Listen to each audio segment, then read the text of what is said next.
Graça e paz, irmãos e irmãs. Agora sim. Graças a Deus por estarmos mais uma vez juntos. Não é? Quero louvar a Deus pela vida dos nossos irmãos e irmãs que estão conosco através da internet, adorando o Senhor, cultuando o Senhor conosco. E eu quero louvar a Deus pela vida dos meus irmãos, das minhas irmãs que estão aqui. Eu quero fazer apenas um recorte na fala do pastor Paulo César, que é o nosso diretor do seminário. Todos têm a liberdade de participar, não é? E é muito importante que cresçamos no conhecimento. Mas um dos elementos que eu reputo ser importante na vida da igreja é quando a igreja está vivenciando, ela está experimentando uma espiritualidade saudável, a gente encontra alguns sinais que são importantes na vida da igreja. O primeiro sinal é uma igreja que caminha com um fervor no coração de proclamar o evangelho. Então, esse é um sinal de uma igreja que está experimentando uma certa espiritualidade do ponto de vista mais saudável. O segundo aspecto são pessoas impactadas por este evangelho, não somente através da graça de Deus, que é algo extraordinário em alcançar vidas, mas também vidas sendo restauradas pelo poder de Deus. Esse é um traço distintivo de uma igreja que está experimentando uma espiritualidade saudável. Mas um terceiro aspecto importante é quando há despertamento de vocacionados na igreja. Seja para ser um missionário ou missionária, seja para ser um evangelista ou uma evangelista, seja para ser um pastor. Então, nós queremos conclamar os jovens da igreja a não serem chamados por si mesmos, também não ser chamados por outros, mas se você está sendo chamado por Deus, a continuidade desse ministério, a continuidade da liderança pastoral dessa igreja tem a ver com você. Brevemente estaremos vendo aqui homens chamados pelo Senhor para servir a Deus. E na igreja presbiteriana, e aqui eu não estou dizendo que as mulheres não têm chamado, ao contrário, Deus tem levantado mulheres de Deus nessa igreja, mulheres de Deus nessa igreja. Não estou acreditando. Mulheres, as mulheres digam amém. Muitas mulheres na nossa igreja lideram ministérios, lideram grupos pequenos da nossa igreja, né? Estão na área missionária da nossa igreja, que é algo extraordinário, lideram ministérios aqui, tantos na nossa igreja, louvado seja o nome do Senhor por isso. Mas na igreja presbiteriana que nós estamos, se você, jovem, que tem um chamado ao pastorado, eu quero dizer a você que ouça e vá em frente, procure um dos pastores da igreja, compartilhe com ele o seu sentimento, e ele vai estar orando com você e dando todas as orientações para que você possa um dia ser ordenado, e para isso você precisa ir para o Seminário Presbiteriano do Brasil, e um desses seminários, a extensão é aqui em Manaus. Por isso, se o Senhor tem movido o seu coração, ouça a voz do Senhor. Vocês lembram de Eli, sacerdote? Samuel ouvia a voz do Senhor e ele corria para o sacerdote dizendo: o Senhor me chamou? E o Senhor novamente dizia: Samuel, Samuel, Samuel. E ele corria para o sacerdote Eu fico imaginando o sacerdote dormindo, numa letargia, daqui a pouco tem que acordar de novo Samuel, dizendo: o Senhor me chamou? Chegou um certo momento que ele disse: isso é coisa de Deus na vida de Samuel. Samuel, quando essa voz novamente ecoar na tua mente, no teu coração, diga: eis-me aqui, Senhor. Fala que o teu servo ouve. Eu espero que você possa ser movido nessa direção. E também que esta noite você seja movida e movido pela palavra do Senhor, porque Deus tem algo especial para a vida dos meus irmãos, das minhas irmãs que estão aqui e que estão experimentando, né, durante esses meses, estarão experimentando, né, o tema do mestre ao discípulo. Domingo passado nós compartilhamos sobre o mestre, o discípulo e o reino. Hoje estaremos falando e compartilhando com os irmãos sobre o mestre, o discípulo e a igreja.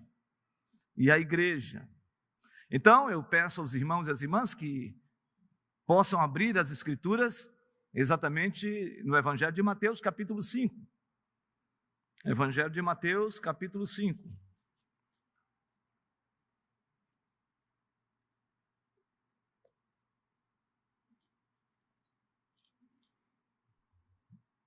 Mateus, capítulo 5. Quem abriu, diga amém. Alguém disse misericórdia, vamos aguardar um pouquinho.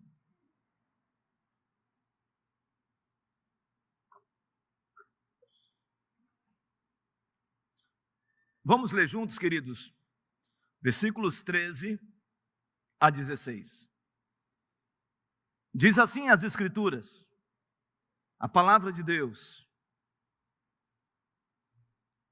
vós sois o sal da terra.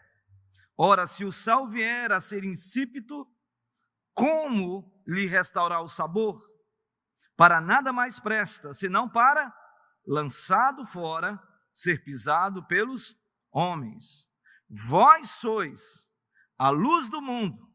Não se pode esconder a cidade edificada sobre um monte, nem se acende uma candeia para colocá-la debaixo do alqueire, mas no velador, e alumia todos os que se encontram na casa. Verso 16: assim brilhe também a vossa luz diante dos homens, para que vejam as vossas boas obras e glorifiquem a vosso Pai que estás nos céus. Vamos orar. Senhor, muito obrigado. Obrigado pela bênção que o Senhor me deu de fazer uma viagem tranquila de Rio Branco a Manaus. Obrigado porque o Senhor está me dando o privilégio de compartilhar com os meus irmãos a sua palavra. Temos sentido claramente o Senhor se derramando no meio da igreja, e isto é manifestação da sua graça sobre nós. E sabemos, Deus, que os teus filhos estão aqui para te adorar, como tem se feito nesta noite. Mas também queremos, Deus, adorá-lo, sendo tocados pela palavra do Senhor nesta noite. Por isso pedimos a iluminação do seu Espírito, para que compreendamos as Escrituras à luz das Escrituras. E que seja assim, Deus, para a glória e o louvor do seu nome. Pedimos que o Senhor nos perdoe, nos purifique, nos lave e encha este lugar com a sua glória. Que seja assim, para o louvor e glória do seu nome, em nome de Jesus. Amém. Meus irmãos, minhas irmãs, semana passada nós compartilhamos do versículo 1 ao versículo de número 12 do capítulo 5 de Mateus, onde nós aprendemos sobre o caráter do discípulo. as bem-aventuranças, os felizes, os abençoados que Jesus está falando. Jesus está tratando do caráter. E eu não tenho dúvida que, assim como Deus falou comigo, certamente falou com você que está conosco assistindo pela internet. Não por causa do pregador, não por causa do mensageiro, mas por causa da mensagem, que ela é contundente. E louvado seja Deus por isso. Agora, nós vamos compartilhar sobre o mestre, o discípulo e a igreja. E nesse sentido, a mensagem de hoje não é mais sobre o caráter muito bem definido pelo Senhor Jesus no Sermão do Monte, falando sobre as bem-aventuranças. Mas agora ele vai falar como o discípulo deve se portar, como o discípulo deve ser conduzido e se conduzir. Qual é o procedimento de um discípulo de Jesus? E esse texto que nós lemos e agora estamos compartilhando, ele vai exatamente falar sobre isso, o portar-se do discípulo de Cristo. Ele vai trazer à luz como nós, que já experimentamos a graça de Deus, devemos proceder. E aí, eu abro aqui parêntese para falar sobre o Dr. John Stott, mencionando esse texto. Ele diz que o Sermão do Monte, quando se relaciona os versos 13 a 16, ele deixa claro que Jesus aqui está fazendo um apelo. Jesus está fazendo um chamamento a todo aquele que é seu discípulo a ser um agente de transformação do reino de Deus neste mundo onde as estruturas estão impregnadas por aspectos malignos. Em outras palavras, o que ele está dizendo é que o discípulo, ele precisa ser alguém que não se conforma, como diz o apóstolo Paulo no capítulo 12, com este mundo, mas ele é chamado para transformar pela renovação da mente e entender qual é a boa, agradável e perfeita vontade de Deus. Por isso que Jesus está no monte, assentado. Muitas pessoas estão em volta dele, seus discípulos, aqueles que vieram da Galileia, no sentido mais amplo da palavra, porque ele está na região de Cafarnaum, ele está próximo ao mar da Galileia. Ele também está chamando os lunáticos, ele está chamando os feridos, os endemoniados. Ele está ali ministrando sobre aquelas pessoas que, aos olhos de muitos dos judeus, era a escória do mundo. E Jesus está falando com eles. Jesus está falando com essa gente. E ao falar para essa gente, é como se ele estivesse levantando um exército de discípulos para dizer qual é o paradigma de um discípulo quanto ao reino de Deus, qual é o modelo de um discípulo em relação ao reino de Deus. E isto ele fala com clareza, porque ele percebe claramente que no seu tempo haviam 3 grupos que deveriam ser instrumento de proclamação do reino messiânico, do reino de Deus, e ao contrário, não foram. E quais eram esses 3 grupos? Poder-se-ia outros grupos, mas a gente percebe pelo menos 3 grupos muito claros no tempo de Jesus, que é como se fosse aquilo que o Dr. Stott chama de o evangelho que esses discípulos foram alcançados, é um evangelho que promove uma contracultura. Há uma cultura estabelecida no tempo de Jesus, E quem forjava esse grande movimento, que poderia ser um instrumento transformador, não foram. E esses três grupos nós encontramos no Novo Testamento, principalmente nos Evangelhos. Primeiro, o grupo dos escribas e fariseus. Esse grupo de escribas e fariseus, eles tinham uma característica. Eles viviam no meio do povo. Eles participavam da vida cotidiana das pessoas. Mas o problema destes homens, que eram doutos na lei, o rigor da lei, é que estes homens se sentiam em estado de superioridade religiosa. Eles se achavam o bambambam do conhecimento da lei. Eles mantinham fitos os olhos na lei e no seu aspecto mais pleno, no sentido de ser literal. Tudo para eles era literal. E a obediência era fundamental.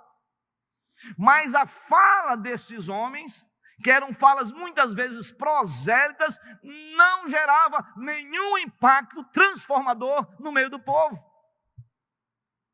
Principalmente naqueles que eles tinham horror e ojeriza de conviver, que eram os publicanos, que eram as prostitutas, que eram os pobres, que eram os atormentados, que eram os lunáticos, que eram aqueles que viviam sob o espectro das forças do mal. E por causa disso não faziam diferença nenhuma no meio do povo. Meus irmãos, minhas irmãs, será que nós não temos esses escribas e fariseus nos tempos modernos ou pós-modernos? Será que muitas vezes nós não expressamos certos lampejos e sombras desse comportamento? De sermos pessoas não espirituais, mas religiosas, tendo um profundo e muitas vezes conhecimento das Escrituras, mas que não tem nenhuma espiritualidade, nenhuma unção de Deus para impactar e para amar as pessoas que precisam da graça de Deus. O segundo grupo que nós percebemos nos evangelhos e no tempo do Senhor Jesus são os zelotes. Era um partido que apregoava uma justiça extrema, defendia posições políticas e posições sociais no sentido de se rebelar contra qualquer estrutura estabelecida e principalmente contra o Império Romano. E qual era o problema deles? Eles eram cheios de zelo. Mas esse zelo era um zelo que beirava ao legalismo. Ao legalismo. Impondo, despersonalizando, pegando em armas, forjando palavras de ordem, querendo subverter o mundo através da força humana. Meus irmãos, minhas irmãs, será que nós não estamos vendo isso nos dias de hoje? Estamos nos arvorando de uma justiça e de um sentimento de vingança, a qual, seja a vingança, seja o senso de justiça, pertence a Deus? Esse era o problema. Eles queriam implantar o reino de Deus com essa ênfase, com esta característica. Tem muita gente nos nossos dias assim, querendo empunhar a espada da justiça, ser um paladino da verdade, para tomar o poder ou impor o poder, seja ele religioso, seja ele político, seja ele dentro da sociedade? Será que isto é papel de um discípulo? Jesus disse: o meu reino não é deste mundo, daqui eu não sou. Lembre-se, eu e você somos discípulos de Jesus, e nós somos e fomos chamados para sermos e sermos transformadores, agente de transformação deste mundo. Terceiro grupo, o grupo dos saduceus. Os saduceus eram uma classe intrigante, porque essa classe era a classe sacerdotal, era a classe da escola sacerdotal, era a classe que vivia dentro dos templos, ou melhor, das sinagogas, das igrejas.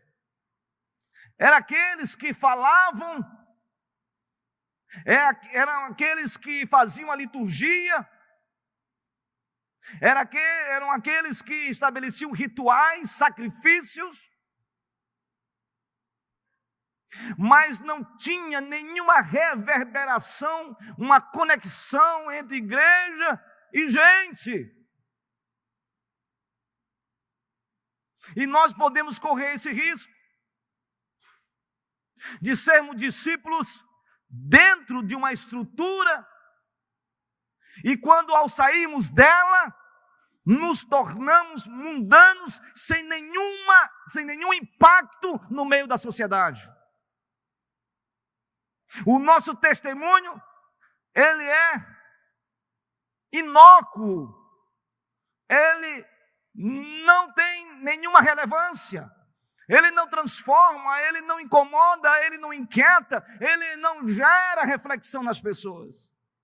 Aqui dentro levantamos as mãos, aqui dentro entoamos louvores, aqui dentro lemos as Escrituras, mas lá fora o nosso testemunho não é capaz sequer de gerar reflexão na mente das pessoas.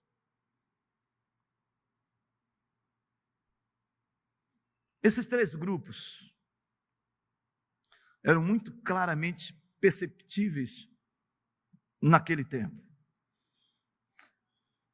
Irmãos e irmãs, será que nós não estamos à beira de sermos escribas e fariseus, de sermos zelotes, de sermos saduceus? Agora, o que me chama a atenção é como Jesus, de maneira categórica, de maneira imperativa, afirmativa, ele começa a falar quem nós somos, quem é aquela gente que está no monte, no monte perto do Mar da Galileia, e ouve essa mensagem. Jesus começa falando exatamente a respeito disso. Ele diz no verso 13, vós sois o sal da terra, e aí no verso de número 14, vós sois a luz do mundo. Jesus aqui está falando agora para um outro grupo, um outro tipo de gente. Que gente é essa? Está escrito no versículo 23. Observe do capítulo 4, percorria Jesus toda a Galileia, ensinando nas sinagogas, pregando o evangelho do reino e curando toda sorte de doenças e enfermidades entre o povo, e a sua fama correu por toda a Síria. Trouxeram então todos os doentes, acometidos de várias enfermidades e tormentos, endemoniados, lunáticos e paralíticos, e ele os curou.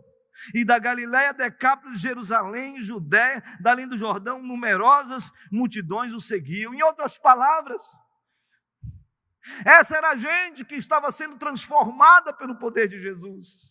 Era uma prostituta sendo alcançada pelo evangelho. Era alguém que vivia sob a sombra da homossexualidade e impactado com o evangelho é transformado. é um viciado no crack, na maconha, na cocaína ou em qualquer outro tipo de situação que nós possamos falar de dependência química, sendo alcançados pelo poder de Deus. É gente que não tem nenhuma dessas situações, dona de casa, trabalhador, um empresário, um médico, um pedreiro, um carpinteiro, um ajudante, um auxiliar. É gente de todo tipo sendo alcançado pelo Evangelho, independentemente da sua situação. O Evangelho tem o poder transformador, e essa gente está aos pés de Jesus, ouvindo essa mensagem, dizendo: vocês são luz do mundo e sal da terra. Você sabe o que significa isso? Jesus não está dizendo: vocês serão, ou nós seremos. Ele não está procrastinando, ele não está lançando para o futuro aquilo que o Evangelho é capaz de fazer no presente.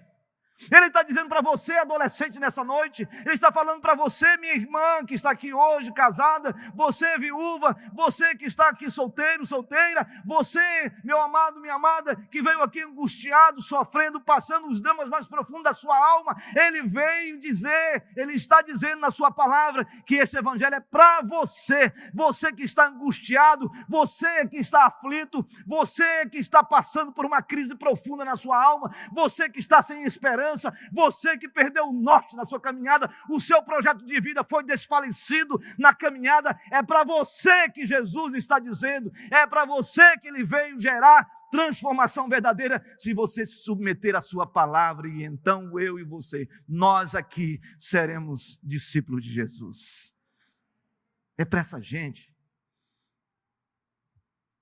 Então, eu posso dizer que os meus irmãos e minhas irmãs que estão aqui, e você, meu amado e minha amada que está nos assistindo, se você foi lavado pelo sangue do Cordeiro, se você foi regenerado pelo Espírito Santo de Deus, se você já foi reconciliado por meio do Senhor Jesus Cristo, saiba de uma coisa: o seu nome já foi escrito no livro da vida, e você é um discípulo de Jesus. Você, minha irmã, é de fato discípulo de Jesus. E então é para você que esta mensagem, é para todos nós que estamos aqui, e é para todos aqueles que estão assistindo, que ouçamos a importância de ser um discípulo de Jesus. A primeira questão: qual é a relevância de um discípulo de Jesus?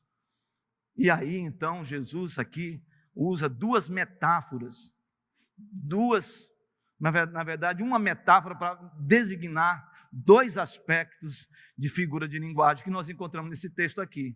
Ele fala sobre a figura do sal e fala sobre a figura da luz. E eu quero começar hoje sobre a influência de um discípulo ser sal da terra. Qual é a relevância desse discípulo ser sal da terra?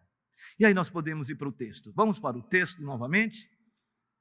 O texto sagrado diz assim no versículo 13: vós sois o sal da terra. Ora, se o sal vier a ser insípido, como lhe restaurar o sabor? Para nada mais presta, senão para, lançado fora, ser pisado pelos homens. Há duas características, seja no tempo de Jesus, seja no nosso tempo, que aponta a importância do sal. O sal serve para dar sabor, para temperar, e o sal serve de maneira geral para preservar os alimentos, seja qual for o alimento. São duas propriedades principais do sal no contexto que Jesus está falando. Sabe, cerca de mais de 100 quilômetros. Os pescadores da Galileia, quando pegavam peixe, levavam para a Judeia. E eles salgavam o peixe para o peixe não apodrecer. Mas também isso gerava um certo sabor do peixe. Essas características, Jesus então aplica na vida de um discípulo. Ele diz que o discípulo, ele é chamado a ser alguém que tempera este mundo. Em outras palavras, um sal dentro do saleiro, ele não tem importância e nem relevância para temperar qualquer coisa. O sal é chamado para sair do saleiro e temperar, dar sabor. E a grande questão é, nós como discípulos, temos temperado este mundo? Temos dado sabor a este mundo? Temos levado qualidade de vida, impacto transformador na vida das pessoas? Será que, como discípulo, eu tenho dado sabor, tempero na casa onde eu moro, na minha família? Será que, como discípulo, eu tenho sido um agente de gerar um sentimento nas pessoas de que a minha presença é uma presença doce, agradável, é uma presença onde as pessoas percebem claramente que eu levo paz, que eu levo graça, que eu levo às pessoas o amor de Deus? Será que no meu trabalho eu faço isso? Será que na minha empresa eu faço isso? Será que na escola eu faço isso? Será que eu continuo sendo alguém que impacta na universidade através da minha vida, dando sabor, dando significado à vida das pessoas pelo Evangelho? Ou eu continuo dentro do saleiro, não temperando, não trazendo sabor? Será que a minha vida cristã ela é insípida? É uma vida sem gosto? É uma vida que não gera impacto na vida das pessoas? Irmãos e irmãs, a gente muitas vezes fala tanto, se levanta e argumenta tanta coisa nesta vida, seja na igreja, seja no templo, seja nas dependências da igreja, seja nos nossos ministérios, mas a pergunta é, como discípulo de Jesus, transformado pelo Evangelho, será que eu tenho feito esse impacto na vida das pessoas? As pessoas têm olhado e têm sentido prazer, alegria, têm tido um sentimento agradável com a minha presença. As pessoas, quando chegam perto de mim, ou quando eu chego perto delas, elas dizem assim: você tem algo diferente, você tem algo que parece que você tem Deus. Você já teve essa experiência? Você já teve a experiência de estar no supermercado e aí você passa no caixa e você, através do seu comportamento, com a sua docilidade, a pessoa diz assim: o senhor é crente? A senhora é crente? Você já sentiu isso? Você já arguiu alguém com o amor de Deus? Ou você é aquele que senta num restaurante, come cabeça baixa e nem sequer olha para aquele que está lhe servindo, e aí então você vê simplesmente alguém que está ali te servindo, mas você não consegue vê-lo como alguém alvo da graça de Deus? Será que nós passamos no nosso trabalho por aqueles que ficam passando o pano, os invisíveis, e nós não olhamos e nós simplesmente passamos ao largo e nem damos bom dia e nem falamos para essas pessoas sobre como elas estão, abrindo um espaço para um diálogo, para que essa pessoa conheça o amor de Deus? Certo dia eu estava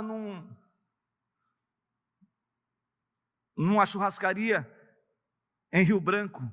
Eu estava de férias e chegou aquele senhor que servia com churrasco, e era aquele churrasco de espeto, e ele pegou naquele espeto, e quando ele pegou naquele espeto, ele colocou em cima da nossa mesa, nós éramos 3 ali, éramos 3 pastores, e ele simplesmente pegou assim e empurrou assim mesmo na mesa, assim, cravou na mesa, tuf!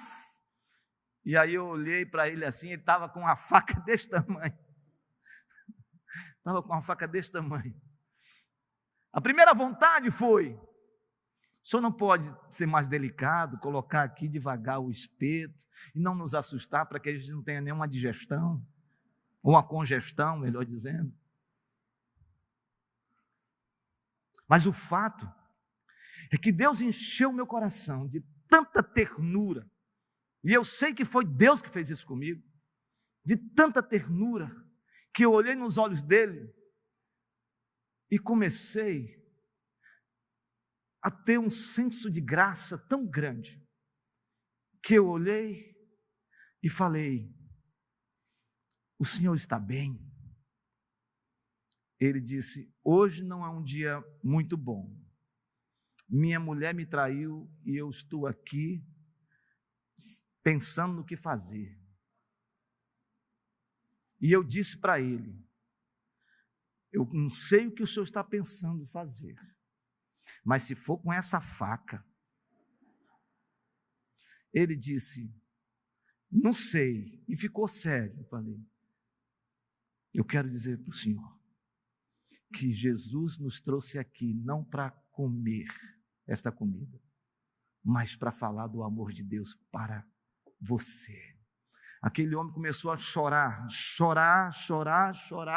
e as pessoas todas em volta, e eu já estava assustado com aquilo, e aí Deus visitou aquele homem de uma maneira tão poderosa, tão linda, que ele disse: olha, hoje eu vim aqui para fazer o meu último serviço, porque eu sou um homem sério, mas ao sair daqui eu ia matar minha mulher. Mas hoje eu estou entregando minha vida a Jesus. Irmãos, eu ganhei aquele dia. A gente comeu tão bem naquele dia. Sabe, é isso que nós precisamos. Precisamos não de lampejos, não de apenas uma cena, de apenas um momento, de apenas uma circunstância, que Deus nos leva, nos arremete para que a gente faça algo, para que se cumpra o plano dele na vida de uma pessoa, e louvado seja Deus por isso. Mas isso tem que ser o dia a dia, isso tem que ser uma rotina santa na nossa vida. Isso não pode ser apenas lampejos, momentos, não. A nossa vida como discípulo, como sal da terra, para temperar este mundo, tem que ser todo tempo, toda hora, todo momento, em qualquer circunstância. Não estou falando aqui para que você seja um chato, seja aquele crente que fica o tempo todo enchendo a paciência das pessoas. Não, eu estou dizendo para você ser cheio do Espírito Santo, para você receber a graça a cada dia, para você se santificar a cada momento, para que a palavra faça diferença na sua vida, para que nós possamos levar e trazer sabor para os angustiados, sabor para os que estão aflitos, sabor para os que estão endemoniados, sabor para os que estão sofrendo, sabor para aqueles que são escórias do mundo aos olhos de muitas pessoas. Nós precisamos trazer sabor. Nesta noite, se você está aqui e está sentindo a sua vida insípida, uma vida sem sentido, uma vida sem gosto, eu quero dizer para você que Jesus Cristo dá sabor na sua vida, e a sua vida vai ser uma vida cheia da graça de Deus. Coisa boa. Que coisa boa. E o segundo aspecto do sal, além de temperar, ele tem que preservar. Preservar o alimento para que ele não seja, para que ele não apodreça. Que não haja um processo de putrefação, de decomposição. O sal é para isso. Você é sal da terra. Nós somos, irmãos, sal da terra. Foi Jesus que disse isso. Neste mundo que está em decomposição, que está em destruição, esse mundo que está em violência, esse mundo que está em total injustiça social, esse mundo que está corrompido pelos homens e através dos homens, onde as estruturas malignas têm se levantado e a gente fica reclamando de A, B ou C ou D. Queridos irmãos e irmãs, nós fomos chamados como discípulos para preservar, para levar a paz, para trazer esperança, para trazer alegria ao coração das pessoas. Nós fomos chamados para fazer com que as pessoas se sintam realmente com esperança, porque nós adoramos, nós servimos aquele que é a esperança na glória. Aquele que Paulo diz que nem olhos viram, nem ouvidos ouviram, e nem jamais penetrou em coração humano o que Deus tem preparado para eles. Ou seja, irmãos, o discípulo de Jesus experimenta o reino neste mundo, mas em plenitude será na glória. Então, os discípulos de Jesus têm que levar paz onde há espírito de guerra. O discípulo de Jesus que quer preservar, ele precisa levar unidade onde há divisão, facção, onde há dissensão, cismas. O discípulo de Jesus tem que levar um coração cheio de fé para aqueles que são céticos, aqueles que são incrédulos, aqueles que não acreditam em mais nada, aqueles que já chutaram o pau da barraca. O discípulo de Jesus tem que trazer unidade no meio da igreja. Em vez de fazer complô, esquemas, estruturas, levantes para puxar tapete de irmãos, um discípulo de Jesus foi chamado à unidade e, mais do que isso, a preservar a unidade, como diz o apóstolo Paulo no capítulo 4 de Efésios. Esse discípulo, ele é um sal fora do saleiro.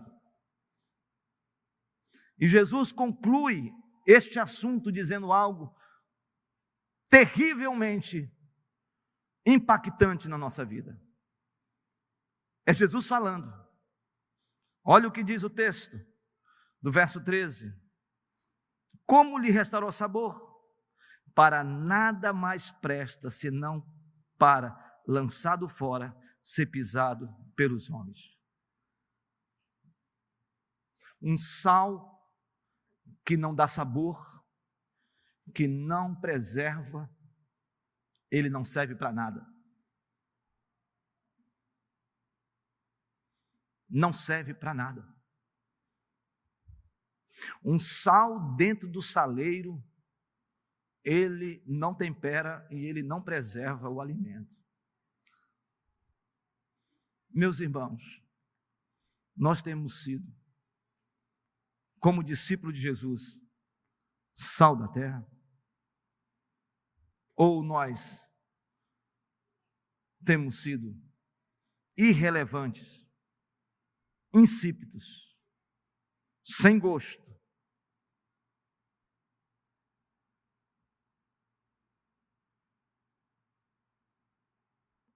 Mas Jesus usa uma segunda figura de linguagem, quer dizer, a mesma, no versículo de número 14. Diz assim: vós sois o quê? A luz do mundo.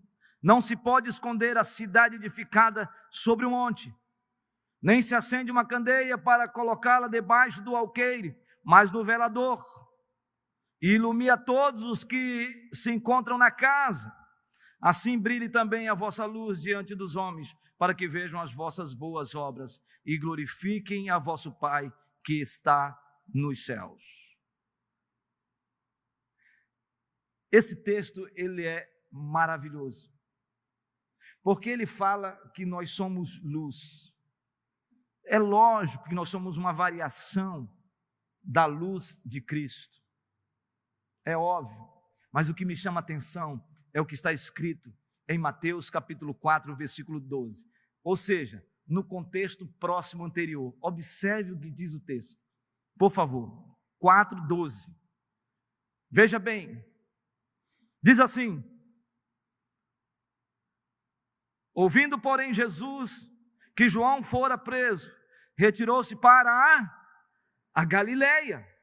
Jesus estava na região de Nazaré. Deixando Nazaré, foi morar em Cafarnaum. Jesus, situado à beira-mar, nos confins de Zebulon e Naftali, para que se cumprisse o que fora dito por intermédio do profeta Isaías. Isso está em Isaías capítulo 9, versículo 2. Diz assim: terra de Zebulon, terra de Naftali, ou Naftali, caminho do mar, além do Jordão, Galiléia dos gentios, o povo que jazia em trevas viu grande luz, e aos que viviam na região e sombra da morte, resplandeceu-lhes a luz. Daí por diante passou Jesus a pregar e a dizer: arrependei-vos, porque está próximo o quê? O reino dos céus. Irmãos, esta palavra profética se cumpre em Jesus. Se você ler o livro de Isaías, no capítulo 9, você vai encontrar ali uma palavra profética 700 anos antes de Jesus, antes de Cristo. E era uma palavra profética para essas duas tribos que viviam numa espécie de um cinturão da Palestina.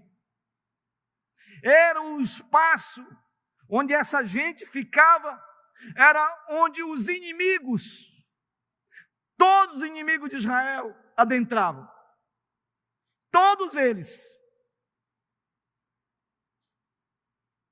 E eles entravam e devastavam e destruíam as plantações, levavam cativo muitas pessoas, oprimiam o povo, e o povo vivia em sofrimento. Este povo, nesse tempo de ataque, de afronta do inimigo, que foram várias e várias ações, incursões do inimigo naquela região, o profeta diz: vocês que estão vivendo aflitos, vocês de Naftali, vocês de Zebulon, que estão vivendo um tempo de trevas, vai chegar um dia que o sol vai raiar na vida de vocês.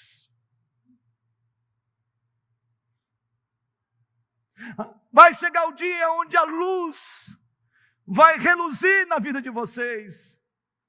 Vai chegar o dia em que o sol da justiça estará sobre a vida de vocês.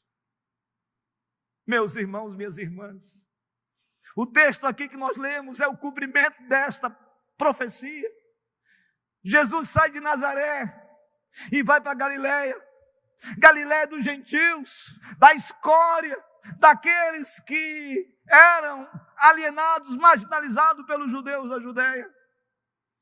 Essa gente que vivia nas sombras, essa gente que vivia nas trevas, essa gente que estava padecendo, aflita. Jesus sai de Nazaré e vai para Naftali, e vai para Zebulon, e começa a pregoar, começa a mensagem. O sol da justiça, a luz do mundo, clareando aquela região, tirando aqueles que estavam angustiados do sofrimento e colocando-os em paz. Esse Jesus maravilhoso, Ele é a luz. E sabe, quando Jesus diz: vós sois a luz do mundo, é como se Ele estivesse nos comparando com Ele sendo o sol, a luz natural, reluzindo na lua, e a lua refletindo na terra, nas partes escuras.